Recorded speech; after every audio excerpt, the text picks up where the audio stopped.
दिल्ली के जंतर मंतर से हम लोग ये मांग कर रहे हैं आरपीसी को तुरंत विड्रॉ किया, ये जो कैंसिलेशन है उसको विड्रॉ किया जाए, रिवोक किया जाए।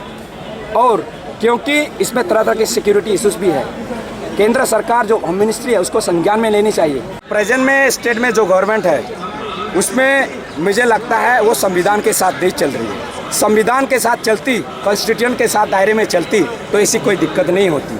1962 में एक इंडो चाइना वार आपको ज्ञात होगा, उस समय चली थी, जिसमें काफ़ी जगह चीन ने भी हमारे हड़प लिया था। उस समय इंडिया गवर्नमेंट को ये लगा, उस समय अरुणाचल नहीं था, नॉर्थ ईस्ट फ्रंटियर एजेंसी था, कि जगह खाली रखना सही नहीं है और लोग बिल्कुल घने जंगल थे अरुणाचल में। उस जगह को स्ट्रेटेजिकली केवल चाकमा नहीं, जो बीएसएफ के थे, ये Assam rifle, farmer Assam rifle जो एक्स सर्विसमैन, उनको 2000 एक्स सर्विसमैन और चाकमा लोगों को वहाँ पे हाजंग लोगों को बचाया गया है स्ट्रेटेजिकली।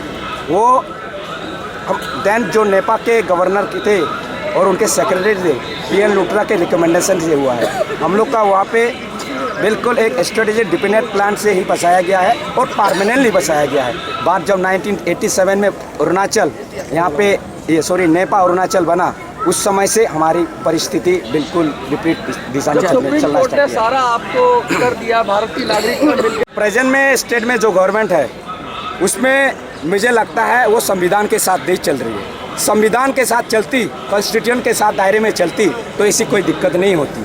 इसलिए नहीं चल रही है क्योंकि वहाँ पे एक पॉलिटिकल विल की बहुत कमी है वहाँ के पर्टिकुलरली चीफ मिनिस्टर में, क्योंकि वहाँ पे एक वीर तंत्र के साथ चल रही है सरकार।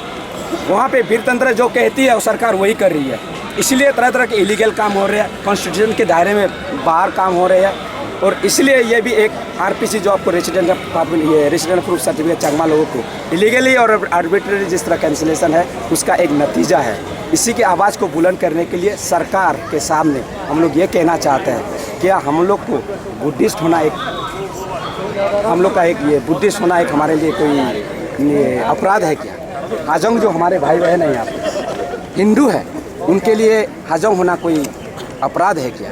क्या हम लोगों ने 1947 में विरोध किया है भारत के साथ विलय होने के लिए, उसका हम लोग को विलय होने का हमारे के कोई अपराध है क्या? क्या 1962 में हम लोगों ने हम लोग को ह्यूमन शील्ड के रूप में हम लोग को वहाँ पे बसाया गया, उसके लिए हम लोगों ने कोई अपराध किया है? वही अपराध हम लोग अभी भुगत रहे हैं। दिल्ली के जंतर मंतर से क्या मांग कर रहे हैं, क्या कहना चाहेंगे? दिल्ली के जंतर मंतर से हम लोग ये मांग कर रहे हैं आरपीसी को तुरंत विड्रॉ किया, ये जो कैंसिलेशन है उसको विड्रॉ किया जाए, रिवोक किया जाए।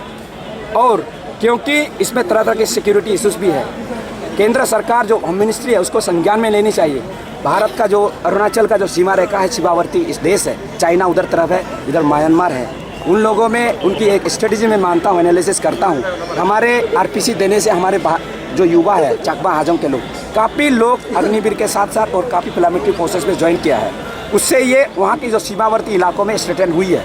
और मुझे लगता है कुछ अंदरूनी कुछ यहाँ पे तत्व भी उसमें शामिलित है, क्योंकि मैं चाहता हूँ वहाँ से बाहर चाइना के भी हाथ हो सकता है कि वहाँ के लोग आर्मी में फौजी में ज़्यादा ज्वाइन कर रहे हैं, इसको रोका कीजिए जाए।